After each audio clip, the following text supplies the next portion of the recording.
السلام عليكم ورحمة الله وبركاته. إن الحمد لله نحمده ونستعينه ونستغفره ونعوذ بالله من شرور أنفسنا ومن سيئات أعمالنا. من يهده الله فلا مضل له ومن يضلل فلا هادي له. وأشهد أن لا إله إلا الله وحده لا شريك له. وأشهد أن محمدا عبده ورسوله. اللهم صل على محمد وعلى آل محمد كما صليت على إبراهيم وعلى آل إبراهيم إنك حميد مجيد. اللهم بارك على محمد وعلى آل محمد كما باركت على إبراهيم وعلى آل إبراهيم إنك حميد مجيد. يا أيها الذين آمنوا اتقوا الله حق تقاته ولا تموتن إلا وأنتم مسلمون. أما بعد فإن خير الكلام كلام الله وخير الهدي هدي محمد صلى الله عليه وسلم وشر الأمور محدثاتها وكل محدثة بدعة وكل بدعة ضلالة. أعوذ بالله من الشيطان الرجيم. ولو بسط الله الرزق لعباده لبغوا في الأرض ولكن ينزل بقدر ما يشاء إنه بعباده خبير بصير.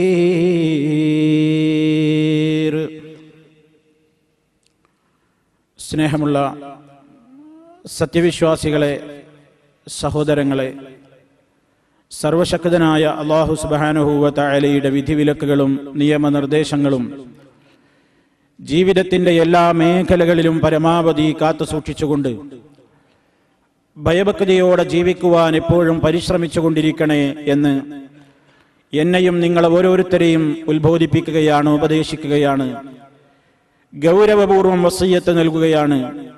അള്ളാഹുവിന്റെ ദീനനുസരിച്ചുകൊണ്ടുള്ള യഥാർത്ഥമായ ജീവിതത്തിന് റബ്ബ് സുബ്ഹാനഹു നമുക്കേവർക്കും തൗഫീഖ് നൽകി നമ്മെ ഓരോരുത്തരെയും അവൻ ഇഷ്ടപ്പെടുന്നവരുടെ കൂട്ടത്തിൽ സ്വർഗലോകത്ത് ചേർത്തുകൊണ്ട് നമ്മെ എല്ലാവരെയും അള്ളാഹു അനുഗ്രഹിക്കുമാറാകട്ടെ. സഹോദരങ്ങളെ, മനുഷ്യന്റെ ജീവിതത്തിൽ വളരെയേറെ അനിവാര്യമായ ഒരു സംഗതിയാണ് അവന്റെ ജീവിതത്തിന്റെ നിലനിൽപ്പിനാവശ്യമായ നിലക്കുള്ള ധനം ഓരോരുത്തരുടെയും കൈകളിൽ ഉണ്ടാവുക എന്നത്. ധനത്തോടുള്ള മനുഷ്യന്റെ പ്രകൃതിയായുള്ള സമീപനം എന്താണെന്ന് പരിശുദ്ധ ഖുർആൻ പല സ്ഥലത്തും ഓർമ്മപ്പെടുത്തുന്നുമുണ്ട്. മനുഷ്യൻ അതിനോട് പ്രകൃത്യാ തന്നെ വല്ലാത്ത ആഗ്രഹമാണ്, അടങ്ങാത്ത മോഹമാണ് പണത്തോട് എന്ന് പരിശുദ്ധ ഖുർആൻ ഓർമ്മപ്പെടുത്തുന്നു. വതുഹിബ്ബൂനൽ മാല ഹുബ്ബൻ ജമ്മാ. ധനത്തെ നിങ്ങൾ ഇഷ്ടപ്പെടുന്നു, ഹുബ്ബൻ ജമ്മാ, കുറച്ചൊന്നുമല്ലാത്ത ഇഷ്ടം, വലിയ ഇഷ്ടമാണ് ധനത്തോടുള്ളത് മനുഷ്യന്. ഇതേ കാര്യം തന്നെ സൂറത്തുൽ ആദിയാത്ത് വഇന്നഹു ലിഹുബ്ബിൽ ഖൈരി ലശദീദ്. ഖൈറിനോട് അവന് വല്ലാത്ത അടങ്ങാത്ത കഠിനമായ സ്നേഹം തന്നെയാണ്. ഇവിടെ അൽ ഖൈർ എന്നതുകൊണ്ട് ഉദ്ദേശിക്കുന്നത് അൽ മാൽ, ധനമാണ്. അപ്പൊ ധനം നേടുക, ധനം സമ്പാദിക്കുക, ധനമുണ്ടാവുക, അത് മനുഷ്യ പ്രകൃതിയിൽ ഊട്ടപ്പെട്ടിട്ടുള്ള ഒരാഗ്രഹമാണ്, വികാരമാണ് എന്ന് പരിശുദ്ധ ഖുർആൻ ഓർമ്മപ്പെടുത്തിയിരിക്കുകയാണ്. അതുകൊണ്ട് തന്നെ ആ ധനം സമ്പാദിക്കുന്നതോ കൈവശം വെക്കുന്നതോ ഇടപാട് നടത്തുന്നതോ ഇസ്ലാം ഒരിക്കലും വിരോധിച്ച സംഗതിയല്ല. മാനദണ്ഡങ്ങൾ പാലിച്ചുകൊണ്ട്, അള്ളാഹ് നിശ്ചയിച്ചിട്ടുള്ള മാനദണ്ഡങ്ങൾക്ക് വിധേയമായിക്കൊണ്ട് ആർക്കും എത്ര വേണമെങ്കിലും സമ്പാദിക്കാം. ഇസ്ലാം ഹറാമാണെന്നോ വിരോധമുണ്ടെന്നോ പഠിപ്പിച്ചിട്ടില്ല. അതേ അവസരത്തിൽ എന്തിനു വേണ്ടി ചെലവഴിക്കുന്നു, എവിടെ നിന്ന് വന്നു എന്നത് വളരെ പ്രസക്തവുമാണ്. ഈ മാനദണ്ഡത്തിന് വിധേയമായിക്കൊണ്ട് അല്ലാഹു സുബ്ഹാനഹു വ തആല മനുഷ്യന് നൽകുന്ന പണം, ആ ധനത്തെ സംബന്ധിച്ച് മനുഷ്യൻ ആദ്യം മനസ്സിലാക്കിയിരിക്കേണ്ടത് അല്ലദീ ആതാക്കും, അവനാണ് നിങ്ങൾക്ക് നൽകിയത്. അപ്പൊ അള്ളാഹ് നൽകുന്ന, അള്ളാഹുവിന്റെ തീർത്താൽ തീരാത്തത്ര ഖജനാവിൽ നിന്ന് അവൻ നമുക്ക് നൽകുന്നതാണ്, അവന്റേതാണ് ധനം. ഇപ്പൊ കൈകാര്യം ചെയ്യുന്നത് നമ്മളാണ്, ഓരോരുത്തർക്കും കിട്ടിയ വിഹിതം അനുസരിച്ച്. ഖുർആനത് മറ്റൊരു സ്ഥലത്ത് സൂറത്തുൽ ഹദീദിലെ 7-ാമത്തെ വചനത്തിൽ കാണാം, വഅൻഫിഖൂ മിമ്മാ ജഅലകും മുസ്തഖ്ലഫീന ഫീഹി, നിങ്ങൾ ചെലവഴിക്കണേ, മിമ്മാ ജഅലകും മുസ്തഖ്ലഫീന ഫീഹി, അല്ലാഹ് നിങ്ങളെ ആ വിഷയത്തിൽ ഒരു പ്രതിനിധിയാക്കിയിരിക്കുന്നു. അഥവാ ഇപ്പോൾ നിങ്ങൾക്ക് ആ പണം കൈകാര്യം ചെയ്യാൻ നിങ്ങളുടെ കയ്യിലാണ് തന്നിരിക്കുന്നത്. അത് നാളെ മറ്റൊരാൾ കൈകാര്യം ചെയ്തേക്കും, മറ്റന്നാൾ വേറൊരാളാണ് കൈകാര്യം ചെയ്യാനുള്ളത്. ആരുടെ കയ്യിലും ഒന്നും സ്ഥായിയല്ല, സ്ഥിരമായി നിൽക്കുന്നതല്ല. ആ ബോധത്തോടുകൂടി അല്ലാഹ് തന്നതാണ്. തന്നത് പെട്ടെന്നവന് തിരിച്ചെടുക്കാനും കഴിയുമെന്ന ബോധത്തോടുകൂടി നിങ്ങൾ ചെലവഴിക്കണേ. അപ്പൊ വരുന്ന മാർഗത്തെക്കുറിച്ച് ശരിയായ ബോധമുണ്ട്, ചെലവഴിക്കുന്ന വഴിയെക്കുറിച്ചും ശരിയായ തീരുമാനമുണ്ട്, മാനദണ്ഡങ്ങൾ പാലിക്കുന്നുണ്ടെങ്കിൽ അങ്ങനെ ഒരാൾക്ക് ധനം കിട്ടുക എന്നത് ഏറ്റവും ഒരു നിഅമത്ത് തന്നെയാണ്. അതാണ് നബി സല്ലല്ലാഹു അലൈഹി വസല്ലം ഓർമ്മപ്പെടുത്തിയത്, നിഅമൽ മാലു സ്വാലിഹു ലിൽ മർഇ സ്വാലിഹി, നല്ലവനായ ഒരു മനുഷ്യന്റെ കയ്യിലുള്ള നല്ല മുതലെത്ര നല്ലതാണ്. നല്ലവനായ ഒരു മനുഷ്യൻ, പടച്ചവനെ പേടിയുള്ള മനുഷ്യനാണ്, അയാളുടെ കയ്യിൽ ധാരാളം സമ്പത്തുമുണ്ടെങ്കിൽ അതെത്ര നല്ലതാണ്. അതേ ആ നിലക്കാണ് നബി സല്ലല്ലാഹു അലൈഹി വസല്ലം നമുക്ക് വിവരിച്ചു തരുന്നത്. പരിശുദ്ധ ഖുർആൻ തന്നെ വീണ്ടും പറയുന്നു, ദുനിയാവിലുള്ള അലങ്കാരങ്ങളാണ് ധനവും മക്കളും എന്നൊക്കെ പറയുന്നത്. അൽ മാലു വൽ ബനൂന സീനത്തുൽ ഹയാത്തിദ് ദുനിയാ, ഐഹിക ലോകത്തിലെ വിഭവങ്ങളും അലങ്കാരങ്ങളുമാണ് ധനവും, അതുപോലെ തന്നെ സമ്പത്തും സന്താനങ്ങളുമൊക്കെ. ഇതൊന്നും തീരെ ഉപയോഗിക്കാൻ പാടില്ല. ഈ ലോകത്ത് തഖ്വയോടെ ജീവിക്കണമെങ്കിൽ കാട് കയറണം, നല്ല ഭക്ഷണം കഴിച്ചുകൂടാ, നല്ല വസ്ത്രം ധരിച്ചുകൂടാ, നല്ല പാദരക്ഷ അണിഞ്ഞുകൂടാ, നല്ല ജീവിതത്തിന്റെ സൗകര്യങ്ങളൊന്നും അനുഭവിച്ചുകൂടാ. അതൊക്കെ തഖ്വക്ക് വിരുദ്ധമാണെന്ന് പറഞ്ഞിരുന്ന ഒരു ചിന്താഗതി പണ്ട് കാലത്തെ ജനങ്ങൾക്കിടയിൽ ഉണ്ടായിരുന്നു. നല്ല ഭക്ഷണം ഇവിടെ നിന്ന് കഴിച്ചാൽ അത് പരലോകത്ത് നിന്ന് കിട്ടാതായി പോകും. രുചികരമായ വെള്ളം കുടിച്ചാൽ അത് പരലോകത്ത് തടയപ്പെടും. അതേ തണുത്ത ഒരു പാനീയം കുടിച്ചു കഴിഞ്ഞാൽ മഹ്ശറിൽ പിന്നെ പരലോകത്ത് നമുക്കൊരു തണുത്ത പാനീയം കിട്ടാതാകും എന്നൊക്കെ ചില സൂഫി ചിന്താഗതികൾ സമൂഹത്തിൽ മുമ്പ് കഴിഞ്ഞു പോയിട്ടുണ്ടായിരുന്നു. ഒരു പകലിൽ ഒരാൾ, ഒരു സൂഫിയായ മനുഷ്യൻ തണുത്ത വെള്ളം കുടിച്ചു എന്നതിന്റെ പേരിൽ അയാൾ ഒരിക്കൽ സ്വപ്നം കാണുകയാണ് പോലും. ഒരു രാത്രിയിൽ അയാൾ ഉറങ്ങുമ്പോ സ്വപ്നം കാണുകയാണ് പോലും. എന്താണ് അയാൾ സ്വപ്നത്തിൽ കാണുന്നത്? അതേ, തനിക്കതാ ഏറ്റവും നല്ല ദാഹമുള്ള നേരമാണ്. ആ നേരത്തതാ സുന്ദരിയായ ഒരു സ്ത്രീ, സ്വർഗീയമായ ഹൂറികളിൽപ്പെട്ട പോലെയുള്ള ഒരു സ്ത്രീ തണുത്ത ദാഹജലം നിറച്ച ഒരു കൂജ ഇങ്ങനെ തന്റെ വായയിലേക്ക് ഇങ്ങനെ കൊണ്ടുവരുന്നു. അതേ, താനത് ചുണ്ടോടടുപ്പിക്കുമ്പോഴേക്ക് ആ പെണ്ണത് തട്ടിത്തെറിപ്പിച്ചുകൊണ്ട് കൂജ പൊട്ടിച്ചു കളയുന്നു. തനിക്ക് കുടിക്കാൻ കിട്ടുന്നില്ല. അയാൾ പിറ്റേന്നതാ അയാളുടെ ഉസ്താദിനോട് പോയി ചോദിക്കുമ്പോൾ പറയപ്പെടുന്നത് എന്താണ് പോലും, നിങ്ങൾ ഇന്നലെ തണുത്ത വെള്ളം രുചിച്ചില്ലേ, അതുകൊണ്ട് തണുത്ത വെള്ളം ദുനിയാവിൽ കുടിച്ചവർക്ക് ആഖിറത്തിൽ അത് നഷ്ടമാകുമെന്ന സൂചനയാണത്. ഈ നിലക്കുള്ള, ഒരു നിലക്കും അംഗീകരിക്കാൻ പാടില്ലാത്ത ഒട്ടേറെ കെട്ടുകഥകൾ സമൂഹത്തിൽ പ്രചാരത്തിലുണ്ട്. നല്ലതൊന്നും ധരിച്ചുകൂടാ, നല്ലത് അനുഭവിച്ചുകൂടാ, നല്ലത് ആസ്വദിച്ചുകൂടാ, ഹലാലാണെങ്കിൽ പോലും അതൊന്നും പറ്റില്ല എന്ന് പറയുന്നുണ്ട്. അതേ സമയത്ത് പരിശുദ്ധ ഖുർആൻ ആ വാദഗതിയെ പണ്ട് മുതലേ തിരുത്തുകയാണ്. ഖുൽ മൻ ഹറമ സീനത്തല്ലാഹ് അല്ലതി അഖ്റജ ലിഇബാദിഹി വത്തയ്യിബാതി മിനർ റിസ്ഖ്. ഖുൽ നബിയെ ചോദിക്കൂ, പറയൂ, മൻ ഹറമ സീനത്തല്ലാഹ്, അല്ലാഹു ഈ ഭൂമിയിലേക്ക് ഇറക്കിയിട്ടുള്ള അലങ്കാരങ്ങൾ ഹറാമാക്കുവാൻ ആർക്കാണ് അധികാരമുള്ളത്? അത് പാടില്ലെന്ന് പറയുവാൻ ആർക്കാണ് അധികാരമുള്ളത്? അല്ലത്തി അഖ്റജ ഇബാദിഹി മിനത് ത്വയ്യിബാതി മിനർ റിസ്ഖി, നല്ല ഭക്ഷണങ്ങൾ അടക്കമുള്ള കാര്യങ്ങൾ ഈ ദുനിയാവിൽ അത് എല്ലാവരും അനുഭവിക്കുന്നുണ്ട്. കാഫിറും അനുഭവിക്കുന്നു, മുഅ്മിനും അനുഭവിക്കുന്നു, മുത്തഖിയായ മനുഷ്യനും കിട്ടുന്നു, അതുപോലെ തന്നെ കാഫിറായ മനുഷ്യനും കിട്ടുന്നു. പക്ഷേ ഖാലിസത്തൻ യൗമൽ ഖിയാമ, സത്യവിശ്വാസികൾക്ക് മാത്രമേ അത് പരലോകത്ത് ലഭിക്കുകയുള്ളൂ. ആ നിലക്കുള്ള ഈ ദുനിയാവിൽ അള്ളാഹ് അനുവദിച്ച് തന്നിട്ടുള്ള അനുഗ്രഹങ്ങൾ അത് ആസ്വദിക്കുന്നതും അനുഭവിക്കുന്നതുമൊന്നും ഹറാമല്ല എന്ന വീക്ഷണമാണ് പരിശുദ്ധ ഖുർആനിലുള്ളത്. അതൊന്നും ഹറാമല്ല, തെറ്റായ സംഗതിയല്ല എന്ന് പരിശുദ്ധ ഖുർആൻ തന്നെ പഠിപ്പിക്കുകയാണ്. മാത്രല്ല, അള്ളാഹു നമുക്കൊരു നിഅമത്ത് നൽകിയാൽ ആ നിഅമത്തിനെ കിബിറില്ലാത്ത നിലക്ക് അഹന്ത മനുഷ്യന്റെ മനസ്സിൽ തൊട്ട് തീണ്ടിക്കൂടാ. അഹന്തയുണ്ടെങ്കിൽ കുറച്ചേ കയ്യിലുള്ളൂ എങ്കിലും അത് അനുഭവിക്കുമ്പോൾ അവന് ശിക്ഷ തന്നെയാണ്. അതേ അവസരത്തിൽ ഇത് അള്ളാഹ് തന്നതാണ്, അള്ളാഹ് എനിക്ക് തന്ന നിഅമത്താണെന്ന ബോധത്തോടുകൂടി അള്ളാഹു അനുവദിച്ച അളവിലും അവൻ നിശ്ചയിച്ച മാനദണ്ഡങ്ങളും പാലിച്ചുകൊണ്ട് അതേ അവൻ നൽകിയിട്ടുള്ള നിഅമത്ത് പ്രകടിപ്പിക്കുന്നുവെങ്കിൽ അത് അള്ളാഹുവിന് ഇഷ്ടമാണ്. മൻ അൻഅമല്ലാഹു അസ്സ വജല്ല അലൈഹി നിഅമത്തൻ, നബി സല്ലല്ലാഹു അലൈഹി വസല്ലം പഠിപ്പിക്കുന്നു, മൻ അൻഅമല്ലാഹു അസ്സ വജല്ല അലൈഹി നിഅമത്തൻ ഫഇന്നല്ലാഹ അസ്സ വജല്ല യുഹിബ്ബു അൻ യുറാ അസറു നിഅമതിഹി അലാ അബ്ദിഹി. ആരുടെയെങ്കിലും മേൽ അല്ലാഹു അനുഗ്രഹം ചെയ്താൽ, ആർക്കെങ്കിലും അല്ലാഹ് നിഅമത്ത് കൊടുത്താൽ ഫഇന്നല്ലാഹ അസ്സ വജല്ല യുഹിബ്ബു, നിശ്ചയമായും അല്ലാഹു ഇഷ്ടപ്പെടുന്നു, അല്ലാഹുക്ക് ഇഷ്ടമാണ് അൻ യുറാസറു നിഅമതിഹി അലാ അബ്ദിഹി, അവൻ തന്റെ അടിമക്ക് കൊടുത്ത അനുഗ്രഹത്തിന്റെ അടയാളങ്ങൾ അവനിൽ കാണുന്നത് അല്ലാഹുവിന് ഇഷ്ടം തന്നെയാണ്. അല്ലാഹു കൊടുത്ത ആ അനുഗ്രഹങ്ങൾ പ്രകടിപ്പിക്കുക, ആ അനുഗ്രഹങ്ങൾ അവനിൽ കാണുക, അത് അള്ളാഹ്ക്ക് ഇഷ്ടം തന്നെയാണ്. എന്ത് കിട്ടിയാലും ഇല്ല എന്ന മട്ടിൽ ഇങ്ങനെ എല്ലാം അടച്ചു വെച്ച് അല്ലെങ്കിൽ എല്ലാത്തിനോടും പുറംതിരിഞ്ഞു നിൽക്കുന്ന സ്വഭാവമല്ല. കിട്ടിയതിൽ നിന്ന് സംതൃപ്തിയോടുകൂടി അത് ഉപയോഗിക്കുന്നത്, അനുഭവിക്കുന്നത് അള്ളാഹുവിന് ഇഷ്ടമാണ് എന്നാണ് നബി സല്ലല്ലാഹു അലൈഹി വസല്ലം പഠിപ്പിച്ചു തരുന്നത്.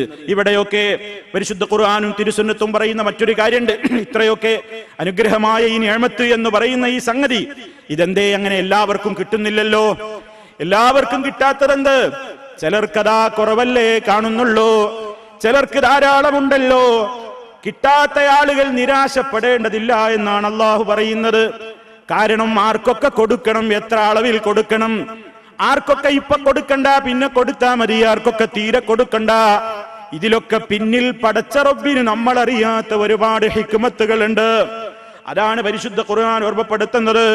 സൂറത്തു ശൂറയിൽ കാണാം, വലൗ ബസതല്ലാഹു റിസ്ഖ ലിഇബാദിഹി ലബഗൗ ഫിൽ അർളി വലാകിൻ യുനസ്സിലു ബിഖദരി മാ യശാ ഇന്നഹു ബിഇബാദിഹി ഖബീറുൻ ബസീർ. വലൗ ബസതല്ലാഹു റിസ്ഖ ലിഇബാദിഹി, അല്ലാഹ് അവന്റെ അടിമകൾക്ക് പണമെങ്ങാനും വിശാലമാക്കി അങ്ങ് എല്ലാവർക്കും കൊടുത്തിരുന്നുവെങ്കിൽ ലബഗൗ ഫിൽ അർളി, ഭൂമിയിൽ അവർ ധിക്കാരം പ്രവർത്തിക്കുക തന്നെ ചെയ്യുമായിരുന്നു. എല്ലാവരുടെ കയ്യിലും ഇത് കിട്ടിയ ഭയങ്കര ധിക്കാരായിരിക്കും. അതുകൊണ്ട് അല്ലാഹ് എന്താ ചെയ്യുന്നത്? വലാകിൻ യുനസ്സിലു, പക്ഷേ അല്ലാഹ് എന്തു ചെയ്യുന്നു? അവൻ ഇറക്കിക്കൊണ്ടിരിക്കുന്നു. ബിഖദരി മാ യശാ, അവൻ ഉദ്ദേശിക്കുന്ന അളവിലും തോതിലുമൊക്കെ ഈ ഭൂമിയിലേക്ക് അവൻ ഇറക്കിക്കൊണ്ടിരിക്കും. എന്നിട്ട് പറയുന്ന വാചകം ശ്രദ്ധിച്ചോ, ഇന്നഹു ബിഇബാദിഹി, നിശ്ചയമായും അല്ലാഹു അവന്റെ അടിമകളെ കുറിച്ച് ഖബീറും ബസീർ, നന്നായി അറിയുന്നവനാണ്, അവൻ എല്ലാവരെയും നന്നായി കാണുന്നവനാണ്. ആർക്കൊക്കെ കൊടുക്കുന്നത് അയാൾക്ക് ഖൈറാണ് ശർറാണ് ഇതൊക്കെ പടച്ച റബ്ബിനറിയാം. എത്ര അളവിൽ ആർക്കൊക്കെ കൊടുക്കണം എന്ന അവന്റെ അടിമകളെ കുറിച്ച് അള്ളാഹുവിന് നന്നായിട്ടറിയാം. പക്ഷേ എനിക്കൊരു പക്ഷേ തോന്നും, അല്ലെങ്കിൽ നിങ്ങൾക്കൊരു പക്ഷേ തോന്നും, ബുദ്ധിമുട്ടുണ്ടാകുമ്പോ അല്ലാഹ് എന്തേ എന്നെ അവഗണിച്ചത്, അല്ലാഹ് എന്തേ എന്നെ ഇങ്ങനെ കഷ്ടപ്പെടുത്തുന്നത്, എന്തേ എനിക്കെപ്പോഴും ഇങ്ങനെ പരീക്ഷണം വരുന്നത് എന്ന് ചിന്തിക്കരുത് എന്നാണ് പറയുന്നത്. ആ ചിന്ത വരുമ്പോൾ ഉടനെ അഊദു ബില്ലാഹി മിനശ് ശൈത്താനിർ റജീം, അത് ശൈത്താൻ ഉണ്ടാക്കുന്ന ചിന്തയാണ്. അതേ അവസരത്തിൽ നബി സല്ലല്ലാഹു അലൈഹി വസല്ലം പറയുന്നത് കേട്ടോ, ഒരു ഉദാഹരണത്തിലൂടെ നബി തങ്ങൾ പറയുകയാണ്, ഇന്നല്ലാഹ അസ്സ വജല്ല ലയഹ്മീ അബ്ദഹുൽ മുഅ്മിന മിനദ് ദുനിയാ വഹുവ യുഹിബ്ബുഹു കമാ തഹ്മൂന മരീദകും മിനത് തആമി വശറാബി തഖാഫൂനഹു അലൈഹി. ഇന്നല്ലാഹ അസ്സ വജല്ല, നിശ്ചയമായും അല്ലാഹു അസ്സ വജല്ല ലയഹ്മീ അബ്ദഹുൽ മുഅ്മിന മിനദ് ദുനിയാ, അവന്റെ അടിമയെ, മുഅ്മിനായ അടിമയെ അവൻ കാത്തുരക്ഷിക്കുന്നു. അല്ലാഹ് മുഅ്മിനായ അടിമക്ക് കാവൽ കൊടുക്കും. സംരക്ഷണം കൊടുക്കും, ഹിമായത്ത് നൽകും. ദുന്യാവിന്റെ കുറെ കാര്യങ്ങൾ ആ അടിമക്ക് കൊടുക്കൂല. ദുന്യാവിലെ കുറെ സുഖങ്ങളും സൗകര്യങ്ങളും മുഅ്മിനായ അടിമകൾക്ക് ചിലപ്പോൾ അല്ലാഹ് കൊടുക്കൂല. ഇഷ്ടപ്പെടാഞ്ഞിട്ടല്ല, വഹുവ യുഹിബ്ബുഹു, ആ അടിമയോട് അല്ലാഹ്ക്ക് നല്ല ഇഷ്ടാണ്. ഇഷ്ടമുണ്ടായിട്ട് കൊടുക്കാത്തതെന്താ? ഏതുപോലെ ഒരു ഉദാഹരണം പറയുന്നു. കമാ തഹ്മൂന മരീളകും, നിങ്ങൾക്ക് ഏറ്റവും ഇഷ്ടപ്പെട്ട നിങ്ങളുടെ ബാപ്പയാണെങ്കിലും ഉമ്മയാണെങ്കിലും മക്കളാണെങ്കിലും ഭാര്യയാണെങ്കിലും ഭർത്താവാണെങ്കിലും വേണ്ടപ്പെട്ട നിങ്ങൾക്ക് ഇഷ്ടപ്പെട്ട ആരാണെങ്കിലും രോഗിയായി കിടക്കുമ്പോൾ, അതേ ഡോക്ടർ പറഞ്ഞു ആ രോഗിക്ക് ഇന്ന ഭക്ഷണം കൊടുക്കരുത്, ഇന്ന വെള്ളം കൊടുക്കരുത്, ഇന്നതൊന്നും നൽകരുത് എന്ന് ഡോക്ടർ പറയുമ്പോ എന്റെ ബാപ്പാക്ക് ഇഷ്ടപ്പെട്ട ഫുഡാണ് ഞാൻ കൊടുക്കാതിരിക്കാൻ പറ്റൂല, ഉമ്മാക്ക് ഇഷ്ടപ്പെട്ടതാണ് കൊടുക്കാതിരിക്കാൻ പറ്റൂല, ഭാര്യക്ക് ഇഷ്ടമാണ്, മക്കൾക്ക് ഇഷ്ടമാണ് എന്നിങ്ങനെ പറഞ്ഞു നമ്മൾ ആ ഭക്ഷണം കൊടുക്കാറുണ്ടോ? ഇല്ല. എന്തിനാണ്? തഖാഫൂന അലൈഹി, ഈ ഭക്ഷണം എന്റെ ഉമ്മ കഴിച്ചാൽ, എന്റെ രോഗിയായ ഉപ്പ കഴിച്ചാൽ എന്റെ ഉപ്പാക്ക് ആ രോഗം കൂടുകയേയുള്ളൂ. അതുകൊണ്ട് എന്റെ ഉപ്പാക്ക് ഖൈർ ഉദ്ദേശിച്ചിട്ട് ഞാൻ ചിലപ്പോ ഭക്ഷണം കൊടുക്കൂലല്ലോ രോഗിയാകുമ്പോ. ഇതേപോലെ പടച്ച റബ്ബന അവന്റെ ചില അടിമകൾക്ക് അവരിഷ്ടപ്പെടുന്നത് ചിലപ്പോ കൊടുക്കൂല. അല്ല ചിലത് തടഞ്ഞു വെക്കും, അതിലൂടെ ഈ ആൾക്ക് ഖൈറാണ്, ആ ഖൈറാണോ ഷർറാണോ എന്ന് രോഗിക്കൽപ്പം വിഷമം തോന്നുമെങ്കിലും അതേ രോഗിയെ ചികിത്സിക്കുന്നയാൾക്ക് അറിയാമല്ലോ ഇത് ഇയാളുടെ ഖൈറിനാണ്. ഇതുപോലെ നമുക്ക് ചില അനുഗ്രഹങ്ങൾ തടയപ്പെടുമ്പോൾ വിഷമം വിചാരിക്കേണ്ടതില്ല.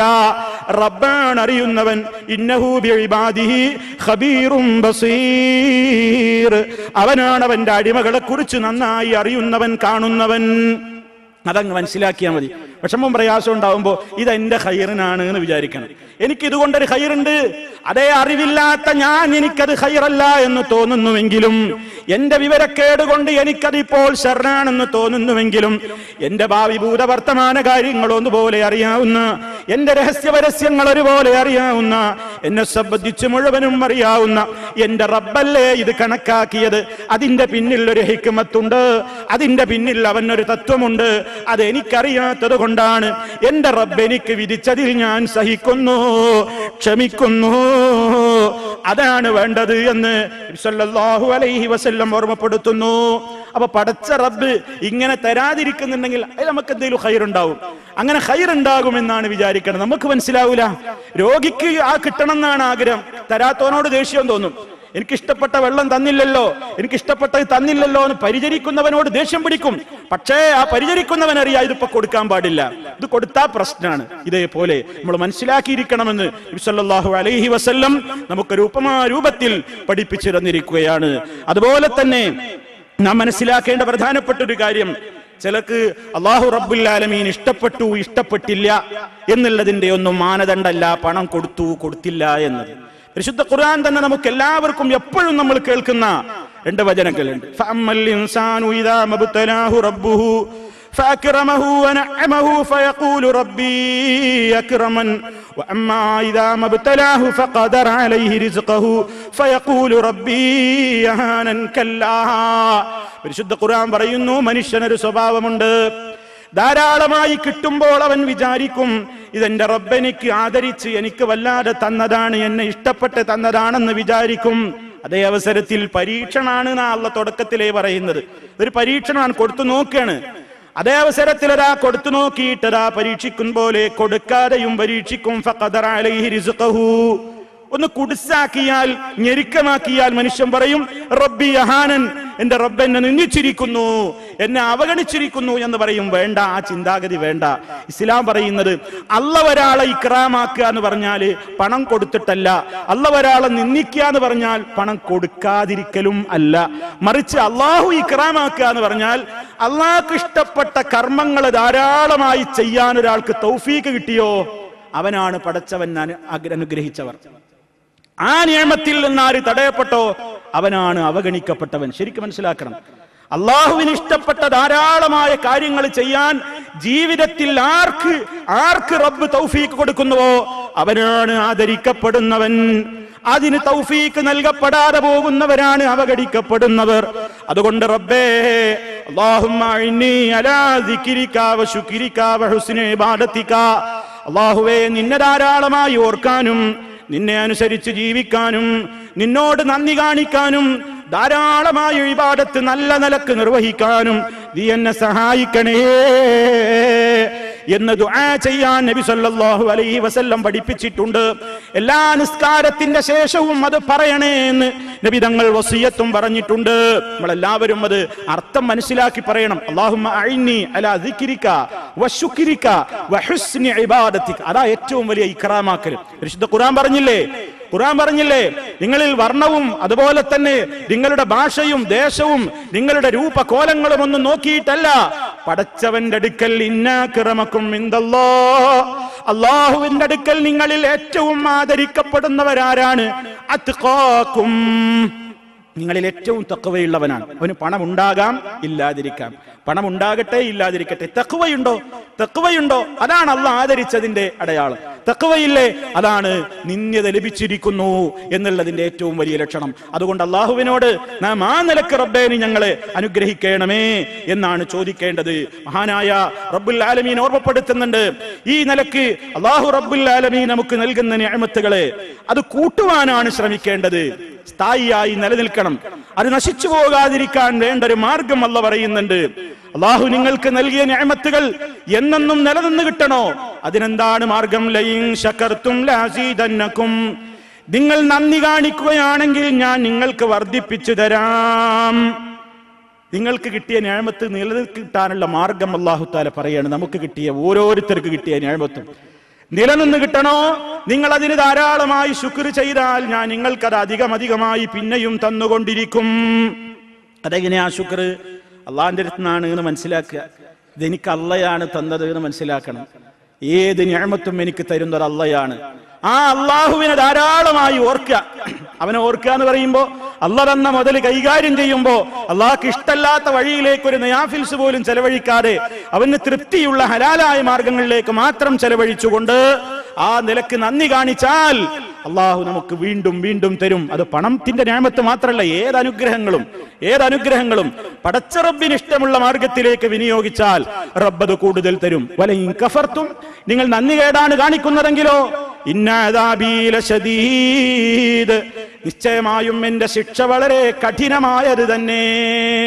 തന്നതുപോലെ തിരിച്ചെടുക്കാൻ അല്ലാഹ്ക്ക് കഴിയും.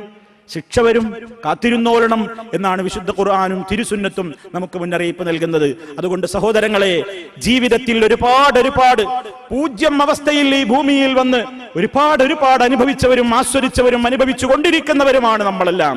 അതൊക്കെ അള്ളയാണ് നൽകിയതെന്ന ബോധത്തോടെ അവൻ ഇഷ്ടപ്പെടുന്ന മാർഗത്തിലേക്ക് മാത്രം അവയെ വിനിയോഗിച്ചുകൊണ്ട് അള്ളാഹുവിനെ സംബന്ധിച്ചുള്ള ഓർമ്മകൾ സദാ മനസ്സുകളിൽ യഥാർത്ഥമായ നിലക്ക് നിലനിർത്തിക്കൊണ്ട് ജീവിച്ചാൽ അള്ളാഹു അവന്റെ ഐശ്വര്യങ്ങളും ബർക്കത്തുകളും കൂടുതൽ വീണ്ടും തരും. സ്വർഗ്ഗലോകത്ത് ഇടം നൽകുകയും ചെയ്യും. ആ നിലക്ക് ശുക്ർ ചെയ്യുന്നവരുടെ കൂട്ടത്തിൽ, നന്ദി ചെയ്യുന്നവരുടെ കൂട്ടത്തിൽ, അള്ളാഹുവിനെ ഓർക്കുന്നവരുടെ കൂട്ടത്തിൽ റബ്ബ് സുബ്ഹാനഹു നമ്മെ ഓരോരുത്തരെയും ഉൾപ്പെടുത്തി അനുഗ്രഹിക്കുമാറാകട്ടെ. അൽഹംദുലില്ലാഹ് വസ്സലാത്തു വസ്സലാമു അലാ റസൂലില്ലാഹ് വഅലാ ആലിഹി വഅസ്ഹാബിഹിൽ മുജാഹിദീന ഫീ സബീലില്ലാഹ്. അമ്മാ ബഅദ് ഫത്തഖുല്ലാഹ ഇബാദല്ലാഹ്. അല്ലാഹുവേ സൂക്ഷിച്ച് ജീവിക്കണേ. ഒരിക്കൽ കൂടി എന്നെയും നിങ്ങളെയും ഉണർത്തുന്നു. സർവശക്തനായ നാഥൻ തഖ്വയിൽ അധിഷ്ഠിതമായ ജീവിതം നൽകി നമ്മെ ഓരോരുത്തരെയും അനുഗ്രഹിക്കുമാറാകട്ടെ. സഹോദരങ്ങളെ, സമ്പത്തിനെ കുറിച്ചുള്ള ഒരു ചെറിയ വിവരണമാണ് കേട്ടത്. ചില ആളുകൾ സമ്പത്തിനെ കുറിച്ചുള്ള ഒരു ധാരണ, ലക്ഷ്യം നന്നായാൽ മതിയല്ലോ മാർഗം ഏതായിരുന്നാലും. ആ തത്വം ഒരിക്കലും ഇസ്ലാം അംഗീകരിക്കുന്നില്ല. ലക്ഷ്യം ഒരിക്കലും മാർഗത്തെ ന്യായീകരിക്കുകയില്ല. എന്താണ് ആ പറഞ്ഞത്? ധാരാളമായി പണം അതെങ്ങനെയും ഉണ്ടാക്കാം, ചെലവഴിക്കുന്നത് നല്ല ഉദ്ദേശത്തിനായാ പോരെ. ഏത് മാർഗത്തിലൂടെ വരട്ടെ. നമ്മൾ മാത്രമല്ലല്ലോ, ഒരുപാട് അനാഥ കുട്ടികളെ നോക്കുകയാണ്, യതീംഖാനകൾ നടത്തുന്നു, ദീനീ സ്ഥാപനങ്ങൾ നടത്തുന്നു, ഒരുപാട് പാവപ്പെട്ടവർക്ക് റിലീഫ് സംവിധാനങ്ങൾ ഒരുക്കുന്നു, ഒട്ടേറെ കാര്യങ്ങൾ ചെയ്യുന്നു. ഈ പണം കൊണ്ട് വന്ന വഴി അത്ര സുഖമൊന്നുമല്ല, എന്നാലും ലക്ഷ്യം നല്ലതാണല്ലോ. അതുകൊണ്ട് മാർഗം അല്പം പ്രശ്നമായാലും കുഴപ്പമൊന്നുമില്ല എന്നൊരു തത്വം ഇബ്ലീസ് മനുഷ്യ മനസ്സുകളിൽ ഉണ്ടാക്കി തീർത്തിട്ടുണ്ട്. ആ അടിസ്ഥാനത്തിൽ ലോകത്തൊരുപാട് ചൂഷണങ്ങൾ നടത്തിക്കൊണ്ടിരിക്കുന്ന ആൾ ദൈവങ്ങളെ പലരും ന്യായീകരിക്കാറുമുണ്ട്. കാര്യം എന്തായിരുന്നാലും അവിടെ നടക്കുന്നതൊക്കെ ശിർക്കാണെങ്കിലും അവിടെ ചെയ്യുന്നതൊക്കെ അന്ധവിശ്വാസമാണെങ്കിലും ഒരുപാട് സ്ഥാപനങ്ങൾ അതുകൊണ്ട് നടന്നു പോകുന്നുണ്ടല്ലോ, ഒരുപാട് വീടുകൾ അതുകൊണ്ട് കഴിഞ്ഞു പോകുന്നുണ്ടല്ലോ, ഒരുപാട് ആളുകൾക്ക് വീട് കിട്ടിയല്ലോ, ഒരുപാട് ആളുകൾക്ക് ജോലി കിട്ടിയല്ലോ. കാര്യം എന്തായിരുന്നാലും അങ്ങനെയൊക്കെ ഒരു ഗുണുണ്ട്. ഒരുപാട് ആളുകൾക്ക് ഫ്രീ ചികിത്സ കിട്ടുന്നുണ്ട് ആ ഹോസ്പിറ്റലിൽ.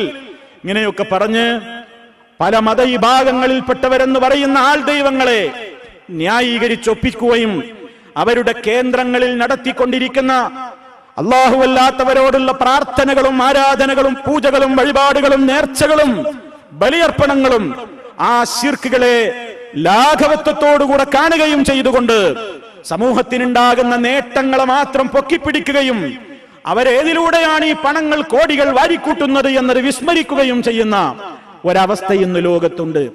പ്രിയമുള്ളവരെ, ഒരിക്കലും ഹറാമിലൂടെ സമ്പാദിച്ച ഒരു ധനം അതേത് നല്ല വിശുദ്ധമായ മാർഗത്തിലൂടെയാണ് ചെലവഴിച്ചതെങ്കിലും അതിന് സ്വീകാര്യതയില്ല.